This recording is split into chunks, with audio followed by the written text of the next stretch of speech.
Alors, dans cette troisième vidéo, ce qu'on va aborder ensemble, c'est pourquoi on se sabote. Quelle est l'origine de nos autosabotages, d'où ils viennent, pourquoi ils se développent, pourquoi ils arrivent dans notre vie, et qu'est-ce qui les renforce. Qu'est-ce qui va les renforcer, qu'est-ce qui va plutôt les faire diminuer. On va essayer de comprendre bien les rouages, ce qui nourrit l'autosaboteur.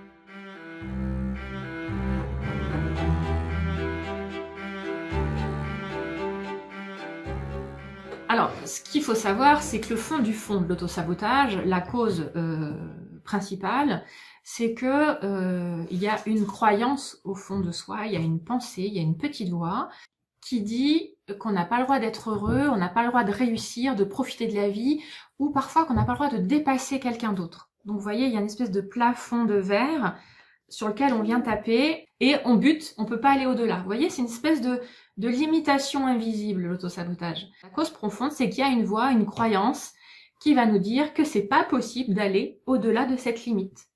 C'est une limite transparente, vous voyez. On voit les autres, c'est comme si on était derrière une vitre, on voit les autres évoluer, on voit les autres avancer, mais nous on est bloqué par cette vitre et on peut pas les rejoindre. On est enfermé dans une bulle de verre, et on peut pas franchir la limite, on peut pas s'en libérer et suivre le flux de la vie comme les autres le font.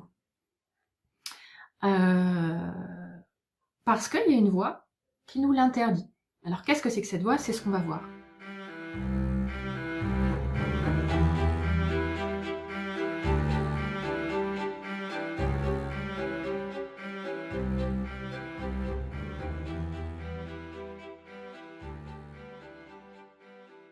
Une de ces croyances limitantes, une de ces pensées limitantes, inconscientes, hein, parce qu'on n'a pas toujours conscience de ça. Si vous en avez conscience, c'est que vous avez déjà avancé et que vous vous observez, vous avez une introspection qui fait que vous commencez à lever le voile et à comprendre un peu comment ça fonctionne à l'intérieur de vous. Mais on n'en a pas toujours conscience. Et du coup, une de ces croyances limitantes, c'est la pensée qu'on n'a pas le droit d'être trop joyeux. On n'a pas le droit d'avoir trop de joie dans sa vie. Vous savez, c'est ce que je vous disais dans la vidéo précédente. On est habitué à ce que ce soit lourd, triste, laborieux, compliqué, frustrant. Quand c'est trop joyeux, trop léger, c'est pas normal et puis on n'a pas vraiment le droit. Alors pourquoi on n'a pas vraiment le droit? Parce que à l'intérieur de soi, notre auto-saboteur peut prendre la forme d'un rabat-joie. Souvent, il y a des personnes que j'ai accompagnées qui pouvaient identifier ça. Ce personnage sombre, négatif et assez puissant qui peut nous parler et nous dire « t'as pas le droit de ». Chaque fois que c'est trop joyeux, il vient casser, il a des sarcasmes, il est critique, il nous empêche il vient casser la joie. C'est un tue la joie, le rabat-joie, vous voyez. Et donc peut-être que vous avez déjà senti ça à l'intérieur de vous. Au coup, on vous l'a déjà dit en plaisantant. Tu casses la joie, tu tues la joie. Oh là là, t'arrives pas à profiter de la vie. T'es grincheux. Vous voyez, il y a cette difficulté à profiter de la vie.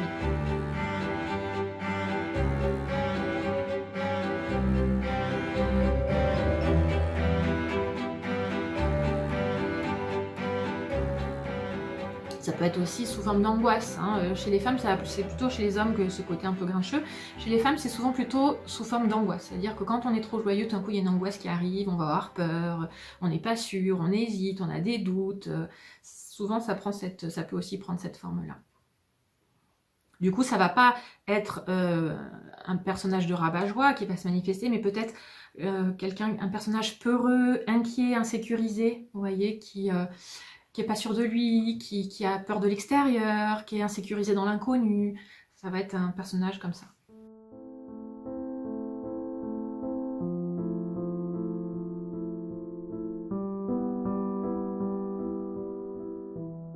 Être trop joyeux, ça va créer aussi un conflit avec la mauvaise estime de soi dont on a déjà parlé précédemment. Et cette mauvaise estime de soi, elle pense qu'on ne mérite pas vraiment d'être trop joyeux. On n'a pas mérité, c'est trop beau, c'est un peu trop pour nous. Vous voyez, on se sent un petit peu mal à l'aise. Il y a une espèce de malaise qui arrive en disant c'est un peu trop beau pour moi, je suis pas sûre de mériter. Dans le film All I Wish, si vous avez lu le livre Le complexe de la tortue, Senna, elle en parle quand elle réussit à ouvrir sa boutique grâce au soutien de ses amis et qu'elle fête avec eux ce succès, l'ouverture. Ça y est, elle a réalisé son rêve, elle a mis un premier pas dans son rêve, elle a ouvert sa boutique, eh bien, elle fête avec eux et elle dit vraiment merci à vous pour votre aide, merci de m'avoir sauvé les fesses, je suis pas vraiment sûre de l'avoir mérité. Pour la reine du jour et future grande styliste. Oh non, non. Merci à vous pour m'avoir tous ensemble sauvé les fesses. Je ne sais pas si je le méritais. Merci. Je t'en prie.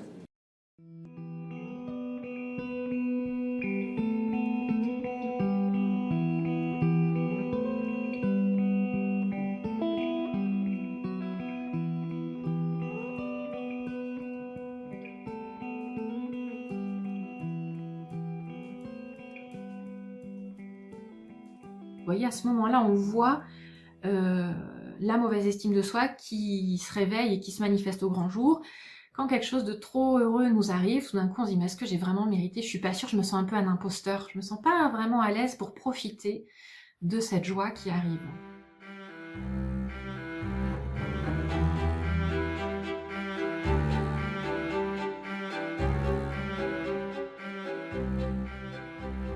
Il y a un troisième aspect dans le fait de ne pas pouvoir s'autoriser à être heureux, à réussir ou à dépasser quelqu'un d'autre, c'est un phénomène de loyauté inconsciente. Donc ça aussi c'est quelque chose de souvent très très invisible, très inconscient et il faut beaucoup de temps et travail sur soi pour pouvoir le sentir concrètement et s'en rendre compte, le faire remonter à la conscience. C'est que par loyauté inconsciente on va se saboter. Qu'est-ce que ça veut dire? Ça veut dire que parce que on va préférer être loyal ou faire passer les intérêts d'un autre avant soi, du coup, on va se saboter, on va se faire passer après. On se fait passer après quelqu'un d'autre. On va mettre en avant quelqu'un d'autre. Les intérêts, les besoins de quelqu'un d'autre, on va se sacrifier un petit peu, ou de bon cœur, on va se mettre de côté en disant ben, je prends toujours, il y avait quelqu'un à mon cabinet qui me disait, je prends toujours le tabouret, je laisse toujours les chaises à mes invités, à mes convives, au reste de ma famille, parce que quand j'étais petite, eh ben, on me donnait toujours le tabouret, c'était comme ça, et du coup j'ai pris l'habitude, et maintenant, voilà.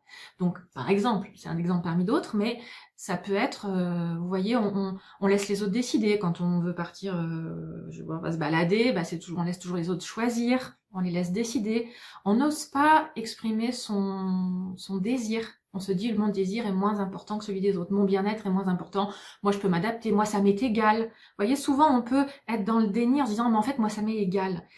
Mais quand ça vous est égal trop souvent, ça peut l'être de temps en temps bien sûr, mais quand c'est trop souvent, quand c'est répété, quand c'est systématique, et que finalement vous vous faites toujours passer avant les autres, et que ça amène de la frustration, de la fatigue, de la déprime, ça c'est un autosabotage. Ça veut dire que vous ne vous accordez pas assez d'importance. Et vous voyez, on retrouve ici la question de la mauvaise estime de soi.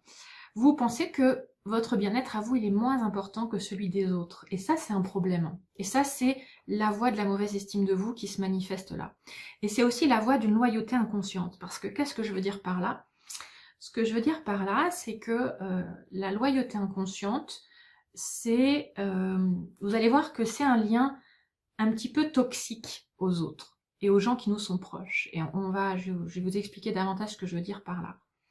Dans la loyauté inconsciente et dans le fait de se mettre toujours en retrait par rapport aux autres et de faire passer les autres avant soi, c'est le signe qu'on a un excès de yin. Vous savez, le yin et le yang, le féminin et le masculin dont parle la pensée chinoise et qui est très intéressant, c'est que quand on a trop de yin et que le yang est en défaut, c'est-à-dire qu'on n'a pas assez de masculin, il y a trop de féminin, de maternel, on va avoir du mal à s'affirmer, on va avoir du mal à couper des liens qui sont toxiques, on va avoir du mal à prendre sa place, à aller sur le devant de la scène, à aller dans la lumière, à parler au milieu des autres.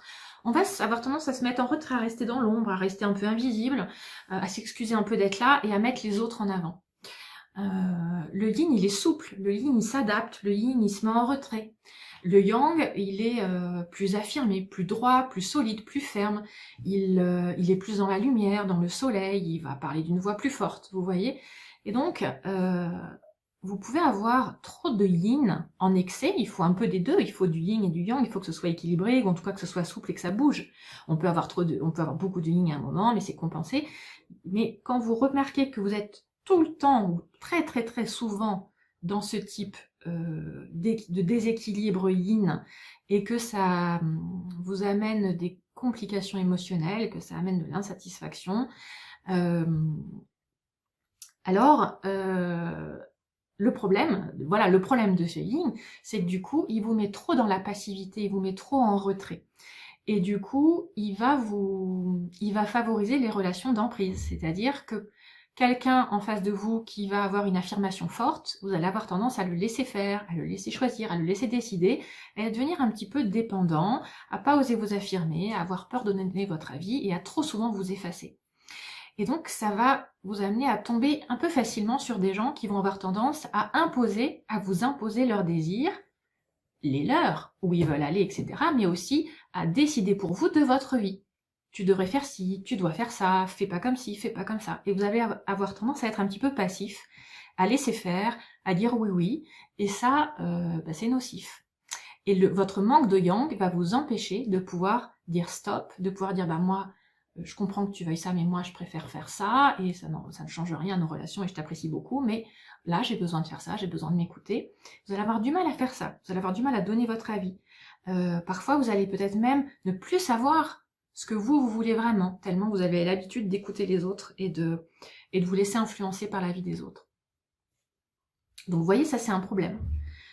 Trop de yin vous empêche de vous opposer, de mettre des limites saines aux autres.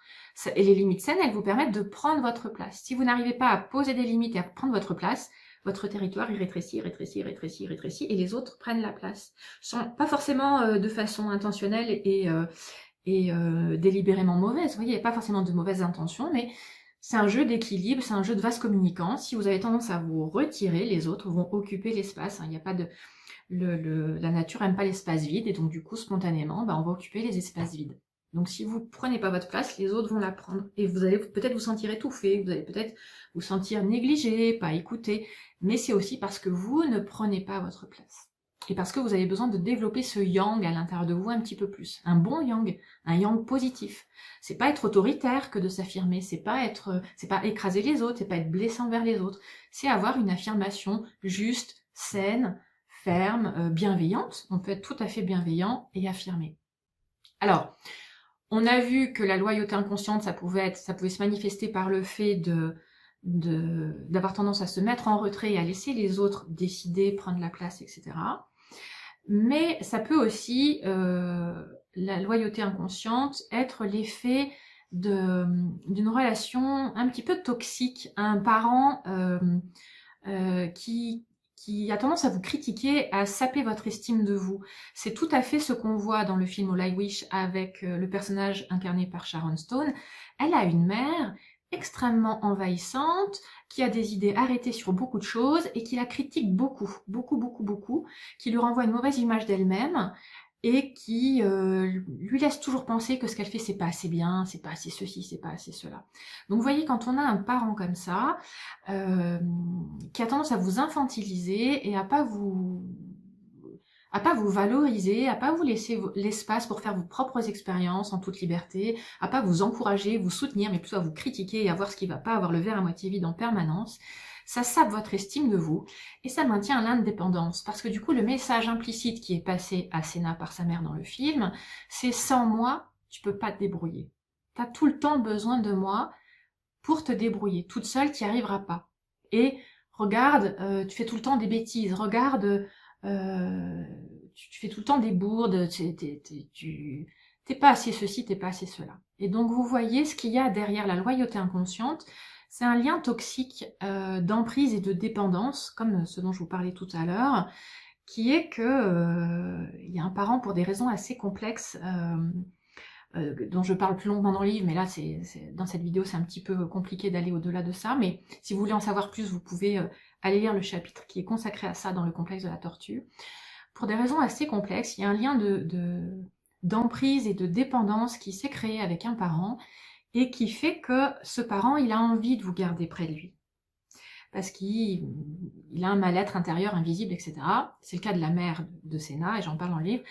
Et donc, du coup, il va faire en sorte de vous dévaloriser pour que vous puissiez pas vous envoler du nid, que vous puissiez pas voler de vos propres ailes. Vous voyez, il vous maintient dépendant, il vous maintient dans une position infantile, et vous restez il reste le parent qui vous est supérieur et vous restez l'enfant qui lui est inférieur et qui est dépendant et qui ne sait pas se débrouiller tout seul. Donc vous allez avoir du mal à gagner, à vous débrouiller dans la vie active. Vous allez avoir du mal à gagner de l'argent, vous allez avoir du mal à rencontrer l'âme sœur. Vous voyez, vous allez rester dans une position infantile, dépendant de votre parent. Et ça, c'est très très flagrant dans le film, c'est pour ça qu'il m'a beaucoup intéressée. Et vous voyez, ce qu'il y a sous l'auto-sabotage, c'est cette loyauté inconsciente, parce que du coup, parce que on a ce lien toxique, on s'empêche, et comme on n'arrive pas à s'affirmer, on n'arrive pas à se libérer de ce lien, on n'arrive pas à dire à son parent je t'aime beaucoup, mais moi j'ai envie de faire ça. Ou on n'arrive pas à lui dire ça me touche un peu quand tu me dis ça, parce que je sais que tu veux le meilleur pour moi, je sais que tu veux que je sois heureux dans ma vie, et pourtant quand tu me dis ça, je me sens pas bien. Vous voyez, ça peut être simplement dire ça, ça peut être simplement renvoyer en miroir ce que ça vous fait, mais ça demande une confiance en soi, ça demande une assise au niveau de l'estime de soi importante, qu'on n'a pas quand on a une mauvaise estime de soi et de l'auto-sabotage. Donc du coup, on va pas réussir à se positionner de façon saine, claire, affirmée face à ce parent, et on va le laisser insidieusement saper notre estime de nous, voyez. Donc derrière le fait de s'interdire d'être heureux, de réussir ou de dépasser quelqu'un d'autre, ça peut être une figure familiale, hein, ça peut être chez les hommes, on peut voir régulièrement des hommes qui sont angoissés quand ils sont en train d'atteindre un niveau d'études qui est supérieur à celui de leur père, qui du coup a pas pu faire des études aussi poussées qu'il aurait voulu à l'époque pour des tas de raisons. Et aujourd'hui, ce père, il a un fils qui est en train de dépasser son niveau d'études. Et ça, sans que ce soit dit et conscient dans la famille, ça peut jouer inconsciemment. Et j'ai vu des jeunes hommes qui avaient du mal à valider leur diplôme, par exemple de fin d'études, qui étaient sur un bac plus 5 et qui avaient du mal à le valider, parce que leur père, il avait un CAP, et au bout d'un moment, le père, consciemment, il dit j'ai envie que tu réussisses, je suis fière de toi, etc. Mais inconsciemment, il a aussi du mal à accepter que son fils, il y a une partie de lui qui a du mal à accepter que son fils aille plus loin, et le fils, inconsciemment, le sent et s'interdit.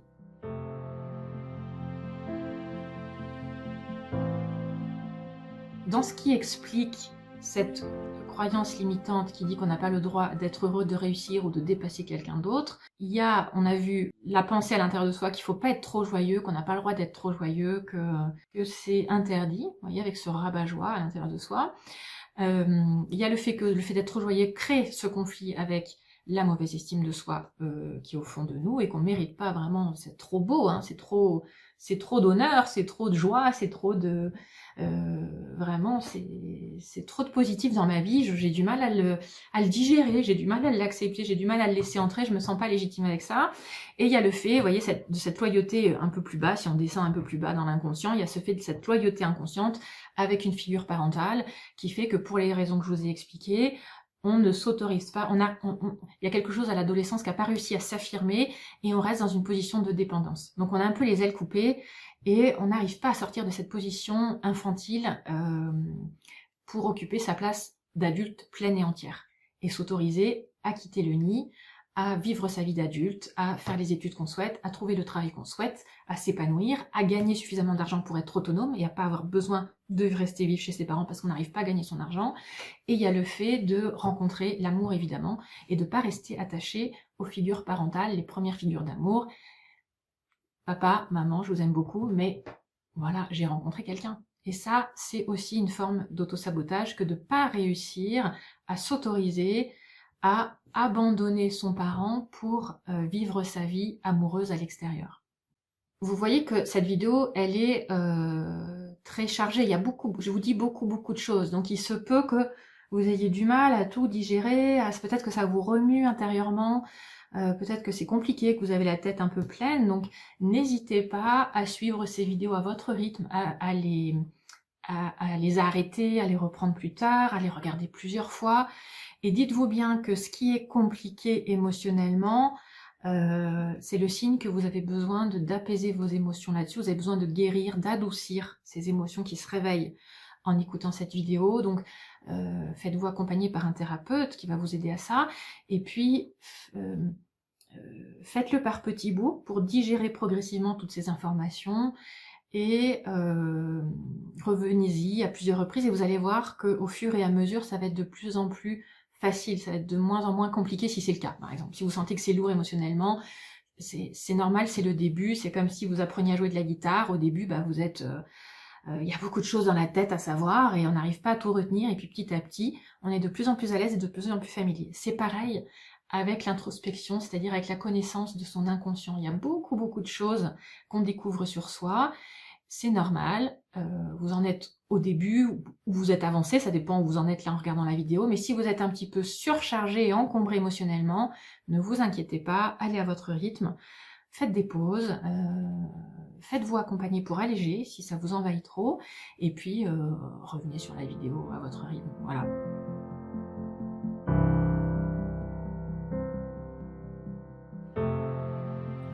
Alors parallèlement à ces explications que je suis en train de vous donner en vidéo, je suis en train de préparer une formation vidéo pour vous aider à vous libérer de vos autosabotages.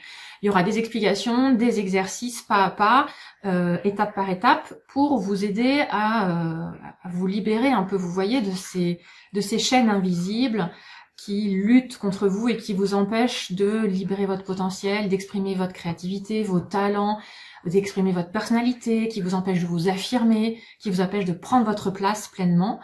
Et donc, je suis en train de construire un programme en plusieurs étapes progressives pour vous apprendre à mieux comprendre comment vous fonctionnez, et puis, du coup, une fois que vous avez compris, à pouvoir travailler votre estime de vous, on va aborder ça, et puis libérer ces chaînes invisibles, vous voyez, impalpables un petit peu. Donc si ça vous intéresse, je vais mettre un lien sous la vidéo, vous pouvez cliquer dessus pour en savoir plus sur ce prochain produit, cette prochaine formation que je vous propose. Voilà. N'hésitez pas à laisser vos commentaires sous la vidéo, à me poser des questions, et puis à remplir le questionnaire pour m'expliquer un petit peu les autosabotages que vous avez. Et de cette façon, je vous enverrai davantage d'informations quand la formation va sortir.